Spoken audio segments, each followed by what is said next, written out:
రాష్ట్రంలో అసెంబ్లీ స్థానాల పెంపుతో కేంద్ర హోంశాఖ సహాయ మంత్రి హన్సరాజ్ గంగారాం ఆహిర్లు చర్చించారు. టీఆర్ఎస్ ఎంపీలు హన్సరాజ్ను కలిసిన ఎంపీలు వినోద్, సీతారాం నాయక్ రాజ్యసభలో ఆయన చేసిన ప్రకటనపై అభ్యంతరం తెలిపారు. అసెంబ్లీ స్థానాల పెంపునకు ఆర్టికల్ 170 అడ్డుగా ఉందని చెప్పడం సరికాదన్న కేంద్ర మంత్రికి తెలిపామన్నారు ఎంపీ వినోద్. గతంలో సుప్రీంకోర్టు కూడా ఇదే విషయం చెప్పిందని మంత్రి దృష్టికి తీసుకెళ్లామన్నారు.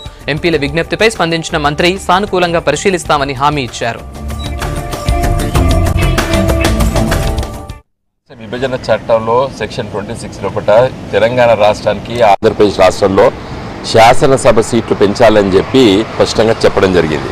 ఇటీవల కాలంలో రాజ్యసభలో దేవేందర్ గౌడ్ గారు అడిగిన ప్రశ్న హన్సరాజ్ గంగారాం అహిర్ గారు ఇప్పుడు మాకు ఆలోచన లేనట్టు వారు జవాబు చెప్పినట్టు మనకు అర్థమైంది. ఈ రోజు నేను వారిని కలిసి ఆర్టికల్ 170 దీనికి అడ్డొస్తుందని చెప్పి మరి జవాబులో మీరు చెప్పడం జరిగింది, అది కరెక్ట్ కాదు. ఆర్టికల్ 170ని సూపర్ సీడ్ చేసినటువంటి ఆర్టికల్ 4 వివిధ రాష్ట్ర విభజన సమస్యలు వచ్చినప్పుడు ఇష్యూస్ లోపల సుప్రీంకోర్టు స్పష్టంగా చెప్పడం జరిగింది. ఆర్టికల్ 3 అండ్ ఆర్టికల్ 4 కింద జరిగినటువంటి చట్టము విభజన చట్టాలు కాబట్టి రాజ్యాంగ సవరణ ఆర్టికల్ 368 కింద జరగవలసిన అవసరం లేదు అని చెప్పడం జరిగింది.